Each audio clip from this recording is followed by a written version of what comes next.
hidden superpower of healing, how divorce changed the way I see every single relationship.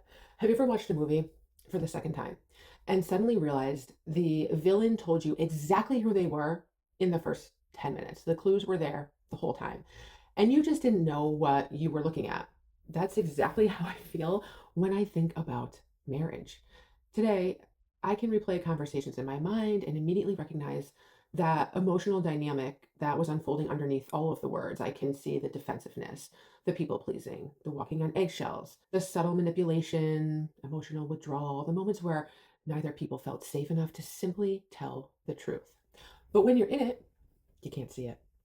And it's not because you're stupid, it's not because you're blind, and it's not because you don't have a clue. It's because you're inside of the story. I know that this is true for just about everyone.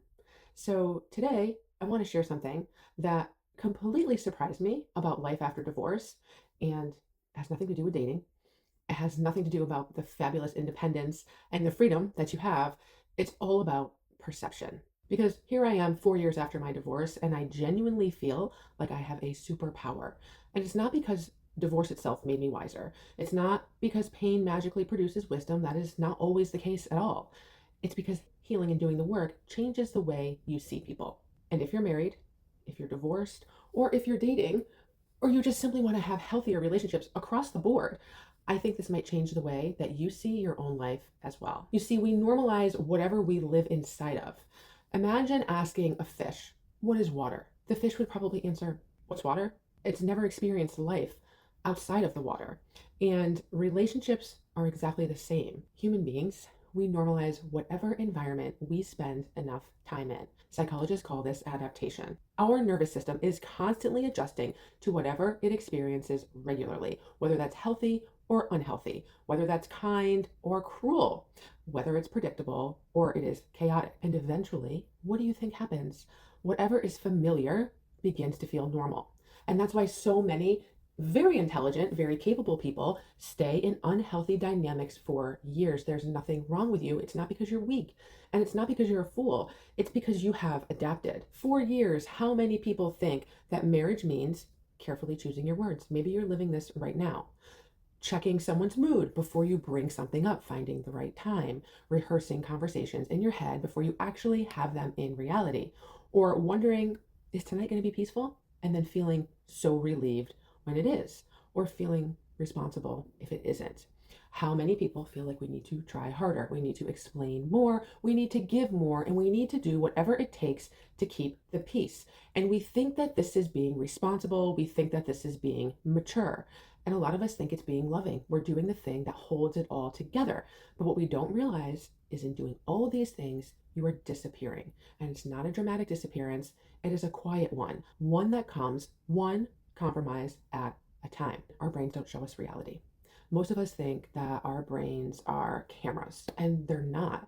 They're prediction machines. Neuroscientists have discovered that our brain spends much of its time predicting what will happen next based on past experiences. And if every disagreement ends badly, your body prepares before the conversation even begins.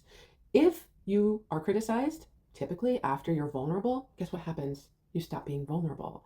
If every time you're honest, it creates conflict, you become quiet.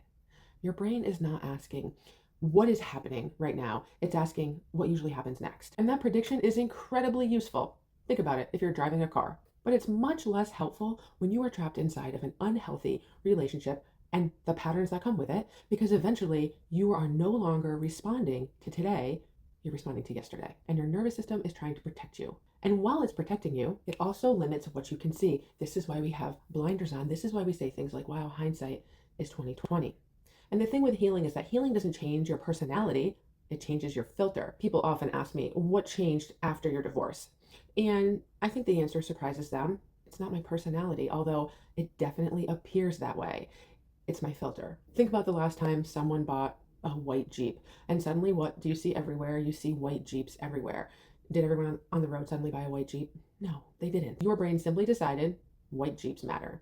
There's a network in the brain called the reticular activating system, and one of its jobs is deciding what information deserves your attention. Every second, your senses take in an enormous amount of information, but only a tiny fraction reaches conscious awareness. What you study, what you repeatedly think about, and what you emotionally experience all influence what your brain begins to notice. After divorce, so many of us read books, we go to therapy, we start journaling, we do deep reflection, we have really difficult conversations, we learn about attachment, we hopefully learn how to set up boundaries, we develop emotional regulation, maybe we repair conflict that was long overdue, we learn how to communicate in a healthy way, so many other things. And guess what? Little by little, your brain begins to recognize these patterns automatically.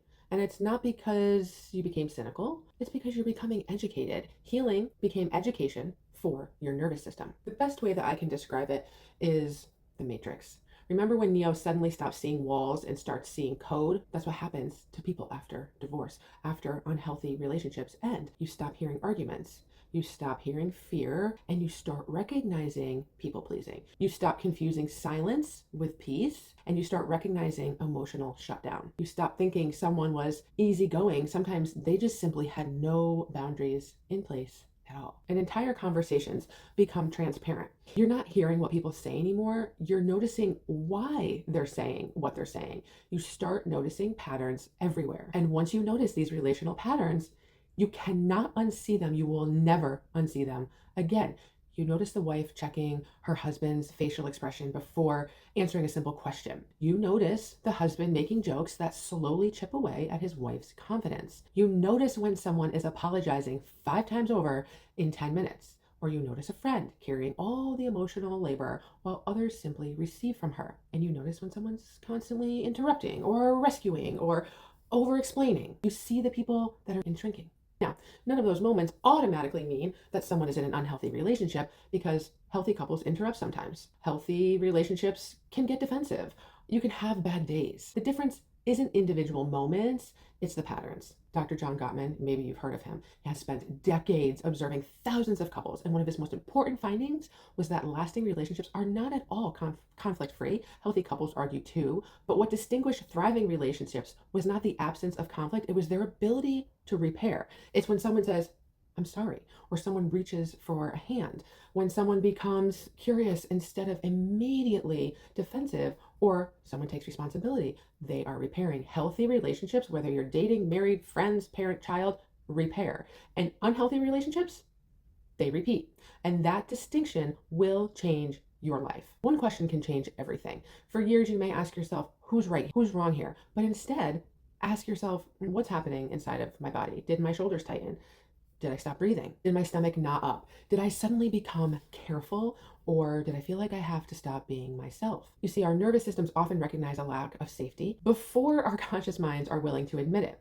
And there's a concept widely discussed in psychology and in neuroscience that our nervous systems are constantly scanning for cues of safety or danger. So your body is quietly asking, can I tell the truth here? Am I going to be okay if I disappoint this person? Can I make a mistake? Can I say no? Can I disagree in a respectful way without there being some form of punishment? And if the answer becomes no over and over and over, then you begin to start editing yourself. And eventually you stop realizing that you're doing this at all. People often say, I lost myself in my marriage. I don't think that's usually what happens.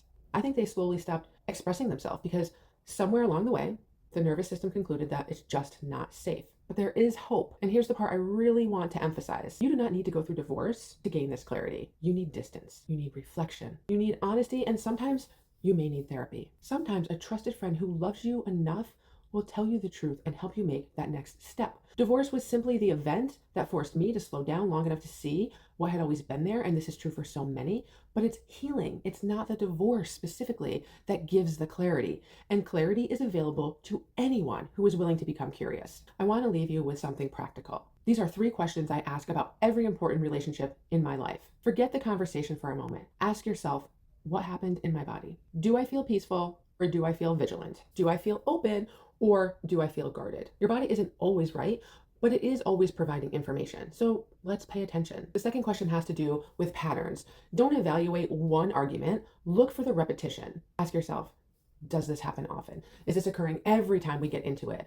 Can I repair this? Did one of us or both of us take responsibility?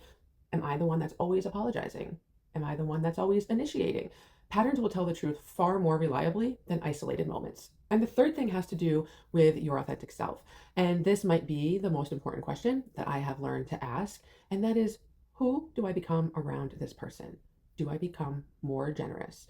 Do I become more joyful? Am I allowed to be fully honest? Do they draw out some of my strengths and my qualities, my creativity?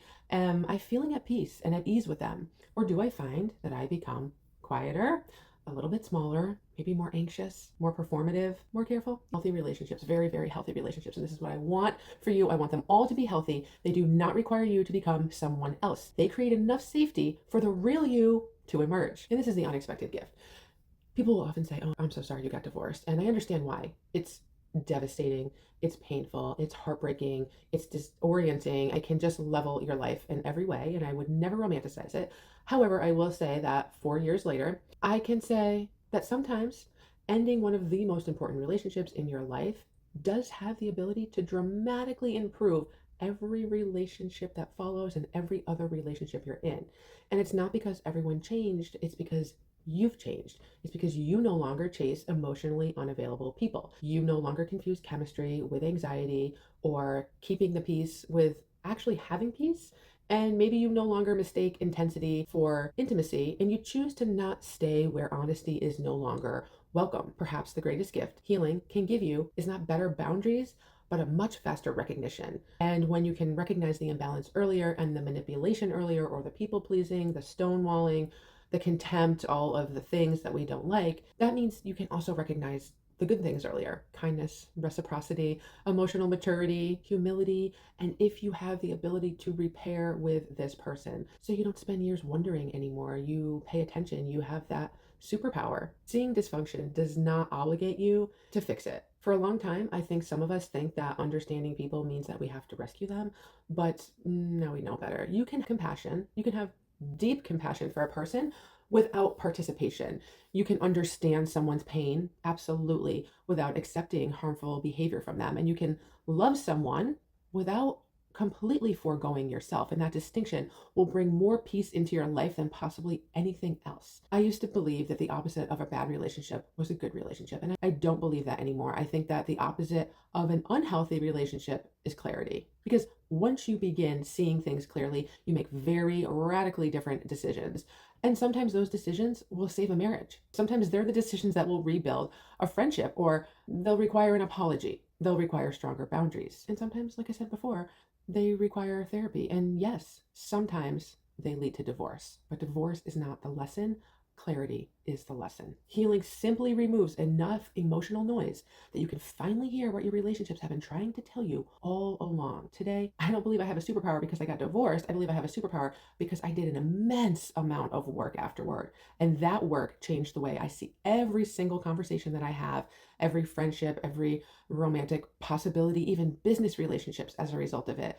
Family dynamics are changed. And I don't look for perfect people at all. I just look for healthy patterns, because healthy relationships are not built on perfection. No one is perfect, but they are built on honesty, and they are built on repair and emotional safety. And they are built on two people who are willing to tell the truth and stay in the room long enough to hear one another. If you're watching this and you're divorced, I hope you know this.